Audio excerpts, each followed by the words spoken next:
Hi everyone, good evening. कैसे हैं आप सब? आई होप आप सब बहुत अच्छे होंगे and welcome to my new vlog. Evening का टाइम हो रहा था, 3:45 वैसे बेटू आती है तो इवनिंग हो ही जाती है तभी।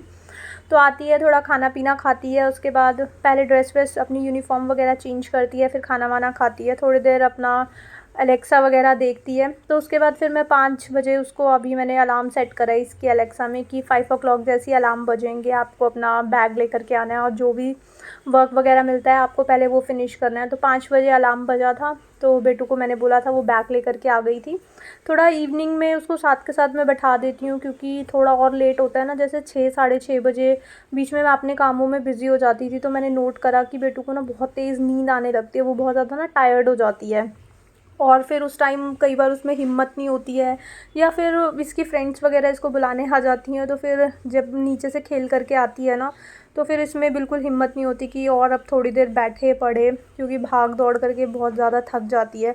तो मैंने प्रेफ़र करा कि पहले इसको पढ़ा देती हूँ। और वैसे जब बच्चा बहुत थका हुआ होगा, अगर आप उस पर प्रेशर करोगे तो वैसे भी उसको कुछ समझ आने वाला है नहीं। तो 5 बजे मैं इसको बैठा देती हूँ। और आज इसको ना स्कूल की तरफ से वो कवर्स वगैरह मिले हुए थे, नोटबुक कवर्स वगैरह, तो वो मैंने इसकी नोटबुक पे चढ़ा दिए थे जितने भी एक्स्ट्रास मिले हुए थे, क्योंकि 17 नोटबुक्स मिली थी तो उसके अकॉर्डिंग 17 मिले हुए थे। बट अभी जितनी उसकी नोटबुक्स यूज़ हो रही हैं उस पर मैंने चढ़ा दिए थे, बाकी मैंने अभी रख दिए थे। तो वो मैं थोड़ा सा वर्क वगैरह दे करके आ गई थी, अपना लर्निंग वगैरह का वर्क मैंने उसको स्टार्ट कर दिया है कि थोड़ा थोड़ा ना जस्ट उसी टॉपिक्स को ना वो बार बार रीड करे, जिससे कि फिर उसके यूटी वगैरह आप ही स्टार्ट हो जाएंगे तो फिर उसको पहले से ही थोड़ा बहुत आता होगा।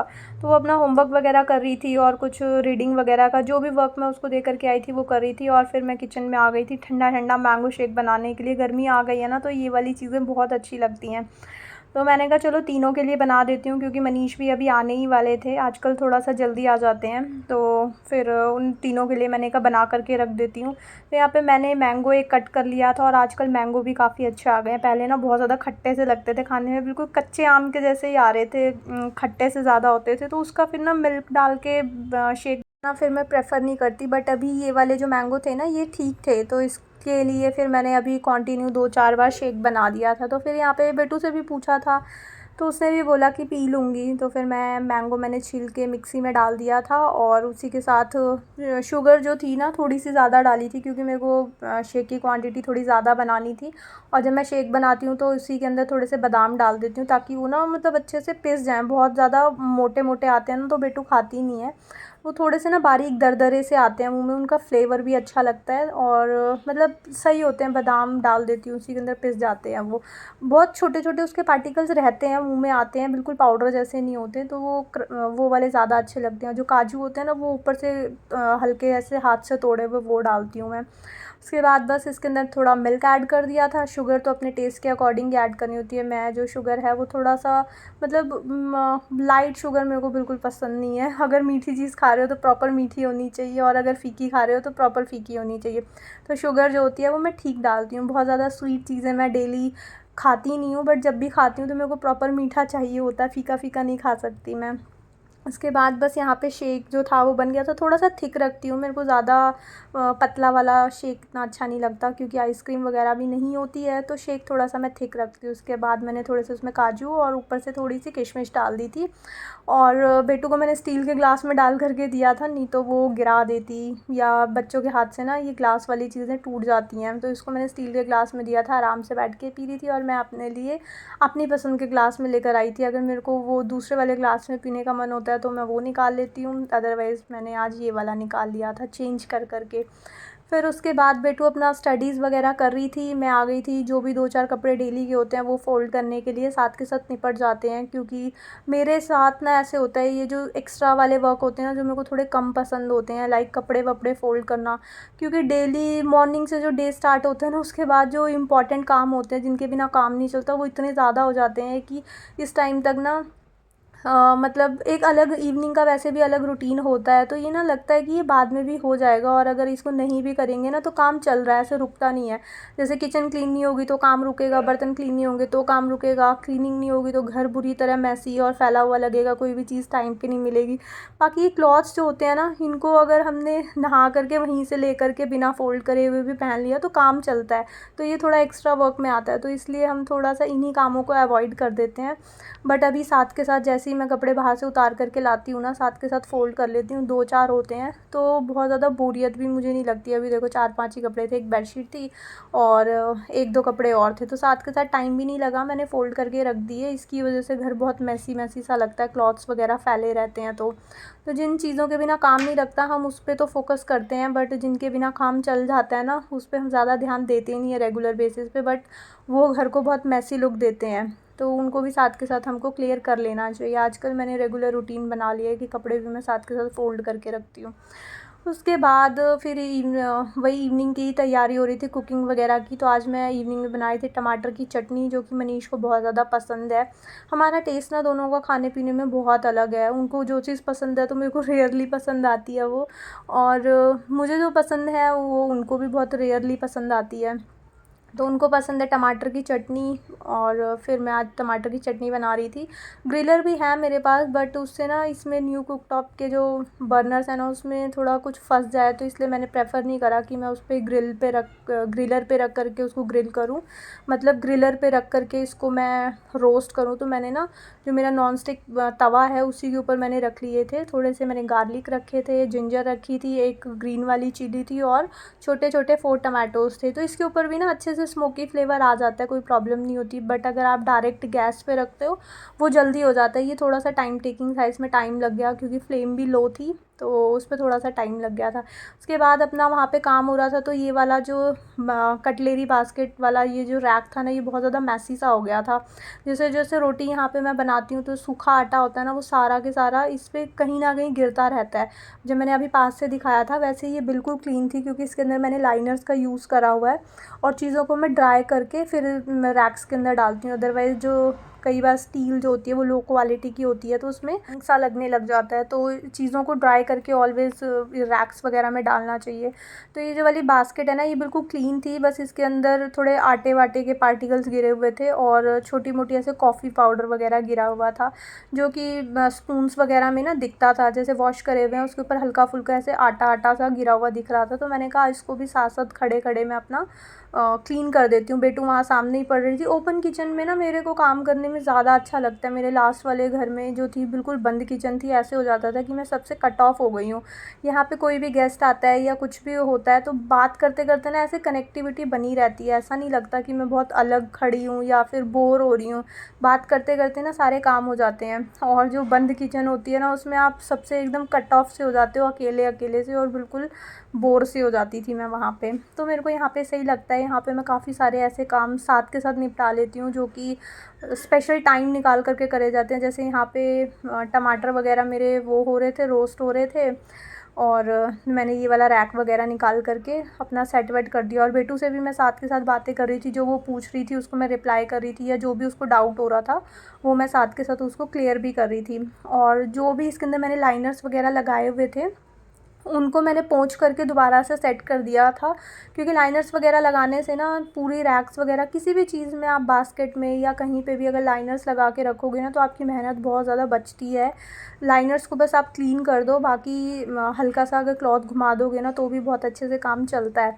तो वही लाइनर जो थे वो मैंने दोबारा लगा दिए थे पोंछ करके, क्योंकि ये प्लास्टिक शीट के थे। अगर आपने पेपर्स वगैरह लगाए होते तो फिर वो उसको मैं चेंज कर देती, बट ये प्लास्टिक वाले थे तो इसको रीयूज़ करा जा सकता था। तो मैंने वही टिश्यू से पोंछ करके इनको दोबारा लगा दिए, और थोड़ा सा कटिंग वटिंग कर दी थी, जो कि थोड़े से बड़े या फिर थोड़े से मुड़ रहे थे, उनको मैंने अच्छे से और कटिंग वटिंग करके सेट कर दिया था। और जितना भी सामान था वो सारा मैंने निकाल दिया था। मतलब एक्स्ट्रा सामान उसमें काफ़ी भरा हुआ था। कुछ कुछ दिनों के बाद आप देखोगे आपके कोई भी ड्रॉर्स होते हैं या फिर कुछ भी ऐसे रैक्स वगैरह होते हैं, बास्केट्स, अलमीराज, उसमें बहुत सारी एक्स्ट्रा चीज़ें हो जाती हैं, जिसकी वजह से हमारी ना जो यूज़ की चीज़ें होती हैं ना वो नीचे दब जाती हैं। तो मैं बीच में एक नाइफ़ का सेट लेकर के भी आई थी ना, ये 4 नाइफ्स मेरे पास ऐसे एक्स्ट्राज में पड़े थे, क्योंकि मैं इनको लेकर के आ गई थी। 3 का सेट तो मैं अभी लेकर के आई थी जब बिट्टू को एग्ज़ाम दिलवाने जाती थी। तो बट उसमें ना कोई शार्पनेस ही नहीं थी, उससे अच्छे से कुछ हो ही नहीं पाता था। मतलब सब्ज़ी वगैरह अच्छे से कट नहीं हो पाती थी, इतनी ज़्यादा ना अच्छी उनकी शार्पनेस थी नहीं। बट वो उन्होंने पड़े पड़े ना यहाँ पे, और साइज़ में भी वो काफ़ी बड़े बड़े से थे, बिल्कुल बड़े साइज़ के नाइफ़ होते हैं ना वो वाले थे। तो वो ना पूरे ड्रॉर को उन्होंने ऐसे भरा हुआ सा था। जिसकी वजह से ना जो ऊपर नीचे हो जाती हैं चीज़ें जो यूज़ की होती हैं वो नीचे दब जाती हैं और फिर ऊपर वाला स्पेस वो ले लेती हैं और बहुत ज़्यादा भरा भरा सा लगता है। एक चीज़ उठाओ तो 4 चीज़ें नीचे गिर जाती हैं। तो वो सारे नाइफ़ जो भी एक्स्ट्रास थे जो मैं यूज़ नहीं की थी वो मैंने फ़िलहाल निकाल कर के साइड में रख दिए थे। एक तो ये येलो वाला था, ये काफ़ी पुराना था, ये भी अगेन लेकर के आई थी स्पेशली बोल करके कि भैया वो बड़े साइज़ का वो चॉपिंग बोर्ड पे होता है ना, तो उन्होंने बोला हाँ ये बहुत अच्छा है और ये है वो है। तो अभी मैंने प्रेफ़र करा है कि अब मैं बड़े साइज़ का अगर कोई भी नाइफ़ मंगवाऊँगी ना तो मैं ऑनलाइन मंगवाऊँगी। एटलीस्ट रिव्यू देख कर के आप मंगवा तो सकते हो। शॉप से मैं लेकर आती हूँ, वो खोल के तो दिखाया नहीं उन्होंने उस टाइम भी। तो जब मैंने घर आके कट करा तो वो अच्छे से ना कटिंग हो नहीं पाती, बहुत ज़्यादा प्रेशर लगाना पड़ता है और कुछ हार्ड चीज़ है तो वो कट भी नहीं हो पाती है। फिर उसके बाद जो एक्स्ट्रा नाइफ़ वगैरह थे वो मैंने निकाल करके अलग रख दिए थे पॉली में। एटलीस्ट ये वाला स्पेस जो मेरा यूज़फुल था वो क्लियर हो गया था, उसमें स्पेस और बच गया था मुझे। उसके बाद फिर मेरे को मॉर्निंग की भी सब्ज़ी की प्रिपरेशन करनी थी। मैंने कहा कि साथ के साथ अभी खड़ी हूँ और अभी मेरे टमाटो जो थे वो स्मोक हो ही रहे थे, अभी अच्छे से पके नहीं थे वो। तो मैंने कहा इनको भी मैं वॉश करके कट करके रख देती हूँ, क्योंकि भिंडी जो होती है ना उसको थोड़ा टाइम चाहिए होता है सूखने के लिए। गीली गीली जो भिंडी होती है ना वो स्टिकी स्टिकी सी बनती है, खाने में उतनी अच्छी लगती नहीं है, मेरे को थोड़ी ड्राई वाली अच्छी लगती है। तो मैंने कहा इसको भी मैं टाइमली वॉश करके ड्राई होने के लिए कट वट करके रख देती हूँ, क्योंकि भिंडी थोड़ा जितनी अच्छे से ड्राई होगी ना उतनी अच्छे से बन पाएगी। तो थोड़ी देर इसको हवा लग जाएगी, जैसे हम फ़ैन के नीचे बैठे हैं तो वो अच्छे से ड्राई हो जाएगी।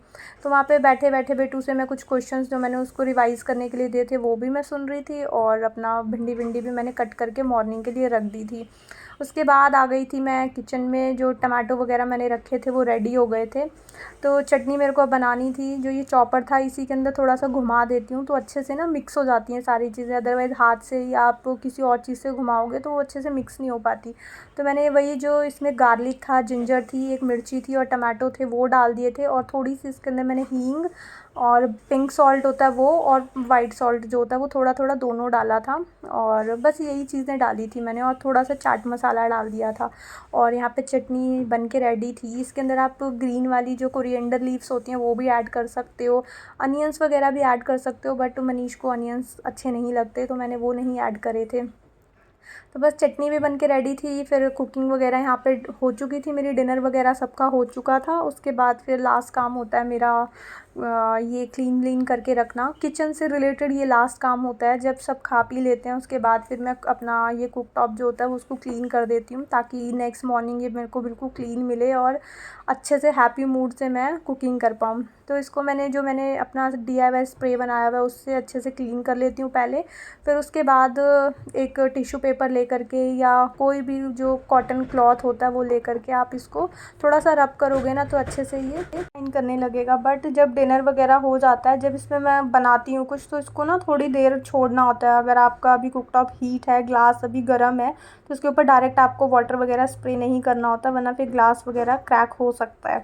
तो ऐसे इंस्ट्रक्शंस वगैरह इस पे लिखे हुए हैं। तो थोड़ा सा मैं वेट करती हूँ जब तक सब खाते पीते हैं और सारी चीज़ों को मैं कलेक्ट करके सिंक में डालती हूँ। उसके बाद फिर मैं अपना इसको क्लीन कर लेती हूँ। पहले वाला स्टील वाला कुकटॉप था उससे थोड़ा सा टाइम लग जाता है मुझे इसको क्लीन करने में, क्योंकि इसको 1 से 2 बार मेरे को रब करना होता है। एक बार स्प्रे डालती हूँ और उसके बाद फिर टिश्यू पेपर से मेरे को जो पेपर वाला टिश्यू होता है ना, वो पहले ये वाला जो क्लॉथ वाला टिश्यू है मेरे पास, इससे थोड़ी सी रबिंग करती हूँ। उसके बाद अच्छे से, जैसे ग्लास को जो मिरर को हम क्लीन करते हैं ना, थोड़ा सा जितना हम घिसते हैं तो उतनी ज़्यादा उसके अंदर वो ब्लरनेस सी होती है, वो कम होती चली जाती है। तो वैसे ही इसको फिर मैं थोड़ा सा जो पेपर टिश्यू होता है उससे थोड़ा सा रब कर देती हूँ तो ये अच्छे से क्लीन हो जाता है। उसके बाद सारे जो भी नाइट के बर्तन वगैरह होते हैं वो भी मैंने क्लीन कर दिए थे। और यहाँ पे बज चुके थे सुबह के 6। आज मैं 6 बजे उठी थी, वैसे 5:30 बजे उठती हूँ, क्योंकि आज मेरे को बनानी थी भिंडी। बहुत ईजी वे में मैं बनाती हूँ और आज आधा घंटा मेरे को थोड़ा एक्स्ट्रा सोने को मिल गया था, इसीलिए आज मैं थोड़ा सा लेट उठी थी। क्योंकि भिंडी ना बहुत जल्दी बन जाती है। जस्ट मैं इसमें ऑयल और टर्मरिक पाउडर और कोरिएंडर पाउडर, वही जो सिंपल मैं मसाले यूज़ करती हूँ किचन किंग, ये 3-4 चीज़ें डाली और उसके बाद डायरेक्ट भिंडी डाल दी। भिंडी वैसे भी रात को मैंने कट करके रखी थी तो अच्छी खासी ड्राई हुई हुई थी, फ्रिज में लगा के रख दी थी मैंने कंटेनर में भर के। तो एक एक पीस ना बिल्कुल अलग अलग सा हो जाता है, वरना उसमें स्टिकीनेस जो होती है ना वो थोड़े टेस्ट को ख़राब कर देती है, वो चिपचिपी सी लगती है देखने में भी और खाने में भी। तो बस यहाँ पे मेरा टिफ़िन भी बेटू का रेडी हो गया था। मैंगो दिया था मैंने, मैंगो ही उसको ज़्यादा पसंद आता है साथ ले जाने में। और ये रही भिंडी की सब्ज़ी और थोड़ा सा मैंने स्नैक में डाल दिए थे मखाने और साथ में एक चपाती। और बस इसी के साथ आज का ब्लॉग मैं यहीं पे एंड करती हूँ। आई होप आपको ये ब्लॉग अच्छा लगा होगा। अगर आपको ये ब्लॉग अच्छा लगे तो इसको लाइक शेयर एंड सब्सक्राइब ज़रूर करना। मिलेंगे एक न्यू वीडियो में। Till then take care friends, bye bye.